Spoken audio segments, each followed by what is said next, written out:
మెందు విశాలులము యోగాభ్యాసులము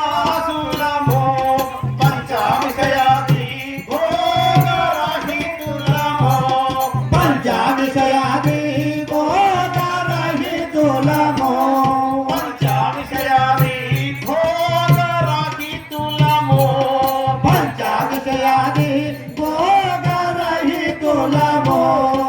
నాగుగమసుల బాధల వెలసిన నాగభూషణుని నమ్మిన వారను దేవమౌనులము వచ్చితి మెందు విశాలులము.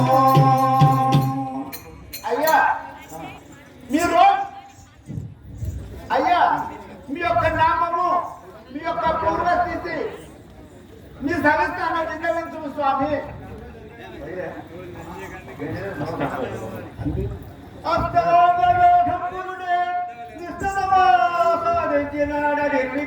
నిర్విఘ్నతను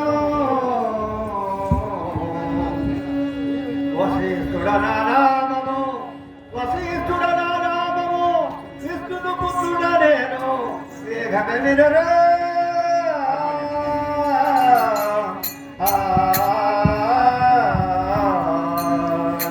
అయ్యా మీ యొక్క నామం ఏమంటున్నారు? నా యొక్క నామధేయము వశిష్ఠ మహర్షి వెళ్ళినందులో వశిష్ఠ మహర్షి. అయ్యా మీకు ఇదే వందనం. అయ్యా గడ్డము మూరడు పెట్టుగా గడ్డము మూరడు పెట్టుగా చెయ్యొక్కడి చెడ్డ పట్టుగా చేయి మనసును అడ్డము నడుచుతూ వచ్చము గుడ్డేలుగు రూపు నీది మీరెవరయ్యా?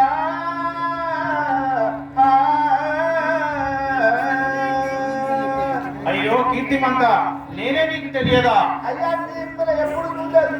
జగపతి గాధి కుమారుడా జగపతి గాధి కుమారుడా ఘనమైన తపోధనుండ కరుణ హృదయుడా ముని జన శ్రేష్ఠుడ విను ముని జన శ్రేష్ఠుడ విను ఘన విశ్వామిత్రుడండ్రు వేడ్కచెనన్ను. అయ్యా కీర్తిమంత అయ్యా నా నామధేయము విశ్వామిత్ర మహర్షి. మా తండ్రి గారు గాధి గాదినందనుడు. ఆ మీ యొక్క తండ్రి గాదినందన మహర్షి. అయ్యా కౌశికుడు నీ యొక్క నామము, విశ్వామిత్రుడు నీ పేరు. అయ్యా మరి ఇప్పుడు ఎక్కడికి పోతున్నారు స్వామి? అయ్యా దేవేంద్రుడు సభ చేసినాడట. సప్తర్షులందరినీ తన సభకు రమ్మని చెప్పేసి ఆహ్వానాన్ని పంపించినాడు. వశిష్ఠుల వారు, విశ్వామిత్రుడు, నేను, అలానే బృహస్పతి, నారదులు, సప్తర్షులందరము కూడా ఆ దేవేంద్ర లోకానికి వెళ్తున్నాము. దేవసభ లోపల దేవేంద్రుడి వద్దకు ఋషులందరూ ఏకమైపోతున్నారా? చిత్తము సంబంధించేది.